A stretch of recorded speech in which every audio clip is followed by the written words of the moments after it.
Living in a quiet suburban neighborhood, I never expected to encounter anything more terrifying than a raccoon rummaging through my trash cans.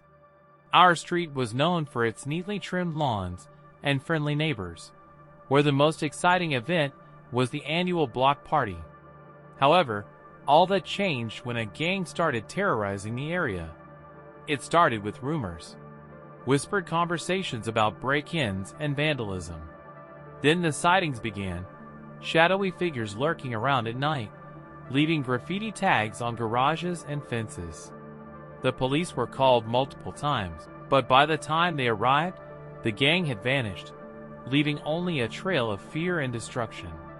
I tried to dismiss it as exaggerated gossip until one fateful evening when I experienced their menace firsthand.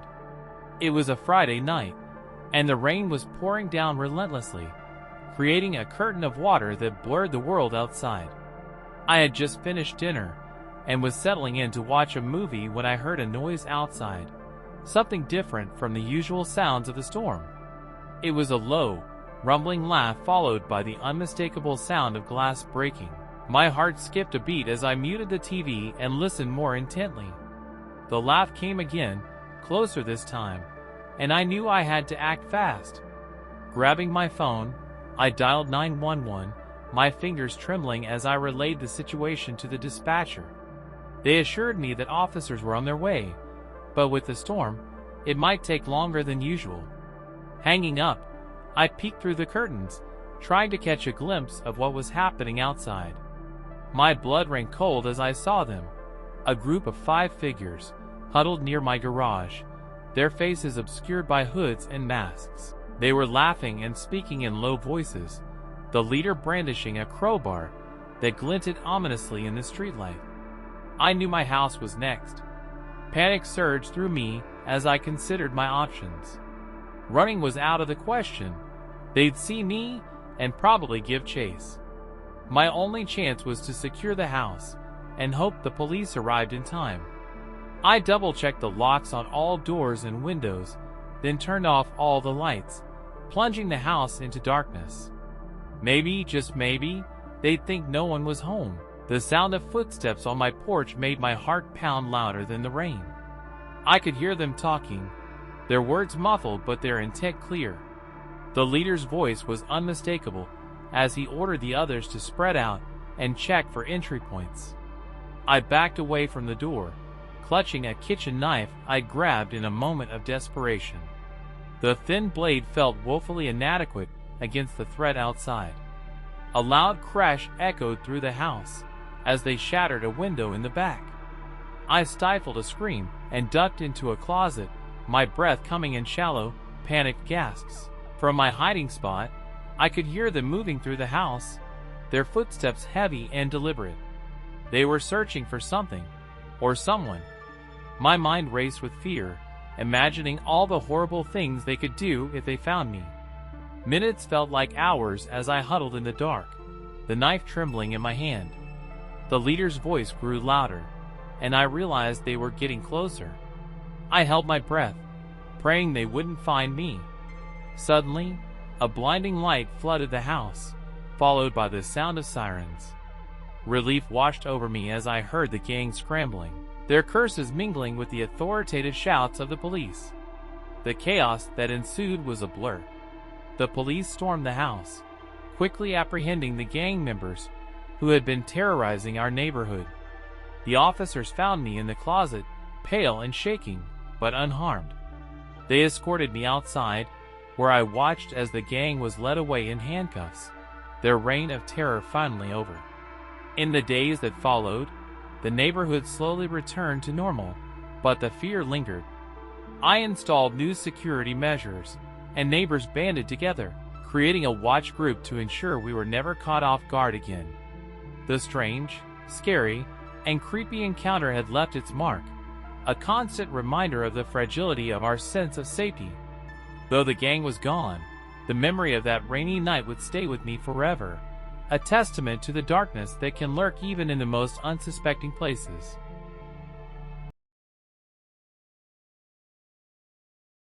It was a night like no other.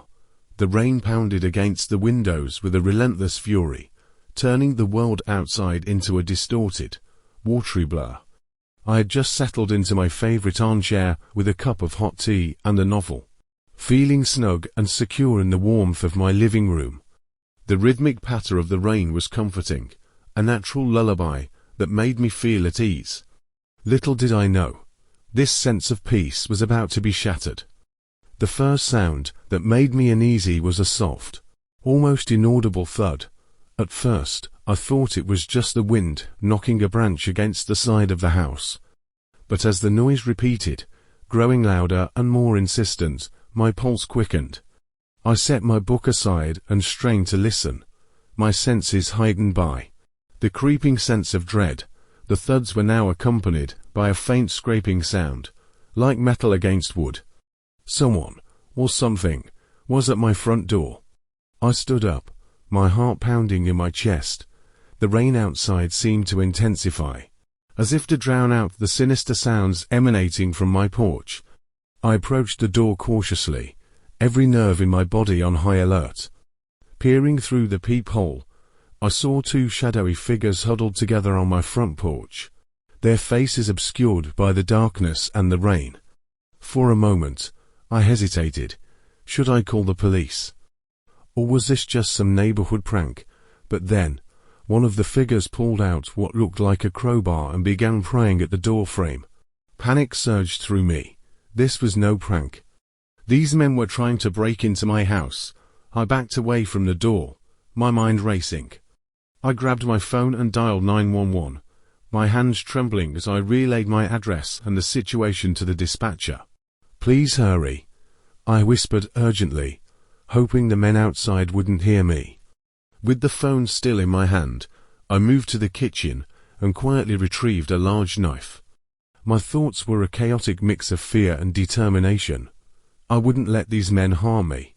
The dispatcher assured me that officers were on their way, but with the storm raging outside, I had no idea how long it would take for them to arrive. The scraping at the door grew more frantic.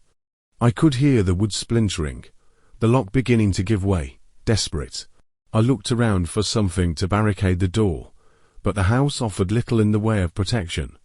My eyes fell on a heavy dining chair, and I dragged it over, wedging it under the doorknob in a feeble attempt to fortify my defenses. Just then, the door burst open, slamming against the chair with a force that sent it skidding across the floor. The two men stormed in, their faces now visible in the dim light of the hallway. They were gaunt and weathered, their eyes cold and menacing.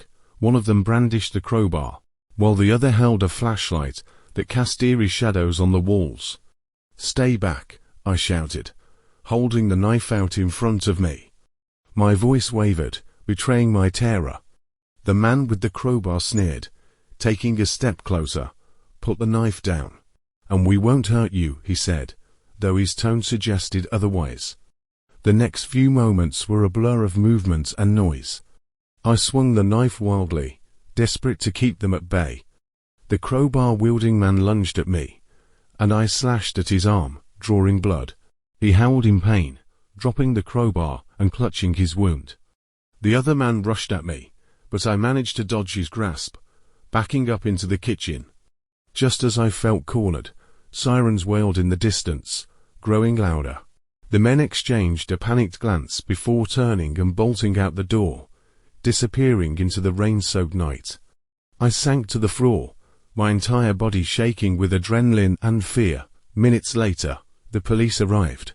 I recounted the terrifying encounter as best I could, my words tumbling out in a jumble. The officers searched the area, but found no sign of the intruders. They promised to keep an eye on the neighborhood, but the damage was done. The sense of security I had felt in my home was shattered. That rainy night changed everything. I installed security cameras and new locks, but the fear lingered. Every creak, every shadow outside my window made my heart race. The memory of those men, their cold eyes and sinister intent, haunted me. I had survived, but the scars of that night would never truly fade. Moving into a new neighborhood is always a mix of excitement and anxiety, especially when it's your first time living alone. My new apartment was small but cozy, situated on a quiet street lined with old oak trees. The first few weeks were uneventful, and I quickly settled into my routine. Little did I know, my new home held a dark secret that would reveal itself one rainy night. It was a stormy evening, the kind where the rain pounds against the windows and the wind howls like a living thing. I was curled up on my couch, engrossed in a book, when I heard a faint knock on my door. It was so soft that at first, I thought it was just the wind. But then it came again, more insistent this time. Curious and a bit unnerved, I set my book aside and went to the door. Through the peephole, I saw my neighbor, Mr. Thompson. He was an elderly man who lived alone in the apartment next to mine. I had seen him a few times, shuffling to and from his car, always looking frail and a bit unkempt. Tonight, however, he looked different, paler, almost ghostly, with dark circles under his eyes. He was drenched from the rain, his clothes clinging to his gaunt frame. Hesitantly, I opened the door. "Mr. Thompson, are you all right?" I asked, concern lacing my voice. He didn't respond immediately. Instead, he stared at me with hollow eyes, his breathing shallow and labored. "I need help," he finally whispered, his voice barely audible over the storm. "Can I come in?" I hesitated, a chill running down my spine. There was something off about him, something that made me want to slam the door and lock it. But he was my neighbor, and he looked so desperately sick. I couldn't just leave him out there. Reluctantly, I stepped aside and let him in. As he shuffled past me, I noticed a strange odor, metallic and musty, like decaying flesh. I tried to ignore it as I led him to the living room. He collapsed onto the couch, his body trembling. "I'll get you some water," I said, trying to mask my unease. In the kitchen, I filled a glass, my mind racing with worry and suspicion. What was wrong with him? Should I call an ambulance? When I returned to the living room, the scene before me stopped me in my tracks. Mr. Thompson was no longer sitting on the couch. Instead, he was hunched over, his back to me, muttering something under his breath. His movements were jerky and unnatural, like a puppet on tangled strings. "Mr. Thompson?" I called out, my voice shaky. He didn't respond. As I moved closer, I saw what he was clutching in his hands, a small, rusted metal box. He seemed to be talking to it, his words a jumbled mess of whispers and growls. I reached out to touch his shoulder, but before I could, he snapped his head around to face me. His eyes were no longer the dull, tired eyes of an old man. They were black, empty voids that seemed to suck the light out of the room. His mouth twisted into a grotesque smile, revealing yellowed, rotting teeth. "You shouldn't have let me in," he rasped, his voice layered with something inhuman. I stumbled back, dropping the glass of water. It shattered on the floor, but I barely heard it over the pounding of my heart. Panic surged through me as Mr. Thompson stood up, his movements more fluid now, almost predatory.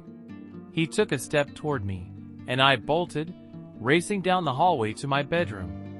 I slammed the door shut and locked it, my hands trembling. From the other side, I could hear him scratching at the door, his laughter a guttural, chilling sound. I grabbed my phone and dialed 911, my voice a frantic whisper as I explained the situation. It felt like hours before I heard the sirens outside. The scratching stopped abruptly, and the silence that followed was even more terrifying. When the police arrived, they found Mr. Thompson in my living room, unconscious and clutching the metal box. They took him away, and I was left to explain the bizarre encounter. The next day, I learned that Mr. Thompson had been battling a rare and aggressive disease. He had no family, no friends, just that cursed box, which he believed contained the spirit of his deceased wife.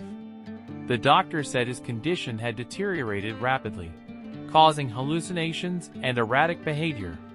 But I knew what I had seen. The darkness in his eyes, the inhuman voice, those were not the symptoms of a disease. They were something far more sinister. I moved out the following week, unable to shake the feeling that whatever had possessed Mr. Thompson was still out there, lurking in the shadows, waiting for another chance to escape.